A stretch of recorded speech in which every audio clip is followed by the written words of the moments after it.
লাউ দিয়ে খিচুড়ি রান্না করব। তো অনেক দিন থেকে ভাবতেছি, বাট লাউ পাই নাই, আজকে পাইছি, এই জন্য খিচুড়ি রান্না করব। তো সব কিছু আমি কেটে নিলাম, না হয়ে গেলে। এ তো চাল দিয়েছি, ডাল মসুরের, অল্প একটু চাল দিয়েছি 1 পট, যেহেতু খিচুড়ি এটা মানে লেকটা যেটা অনেক হবে এই জন্য অল্প একটু দিয়েছি। তো পেঁয়াজ রসুন কাঁচামরিচ তেজপাতা লবণ ধনের গুঁড়ো মরিচ একটু হালকা গুঁড়া মরিচ সব কিছু দিয়ে দিলাম। এবার এগুলোকে সুন্দর করে মাখিয়ে নেব হাত দিয়ে। মাখিয়ে নেওয়া হয়ে গেছে, পানি দিয়ে দিলাম, দিয়ে এটাকে এখন আমি রান্না করব। তাই তো রান্না করতেছি। চালগুলো একটু ফুটিয়ে গেলে তারপর এটাকে একটু গলিয়ে নেব। এই তো এটাকে আমরা ঘুটনি বলি, এটা দিয়ে গলিয়ে নিলাম।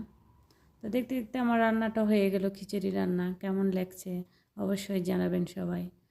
তো সবাই ভালো থাকবেন, সুস্থ থাকবেন। আল্লাহ হাফেজ।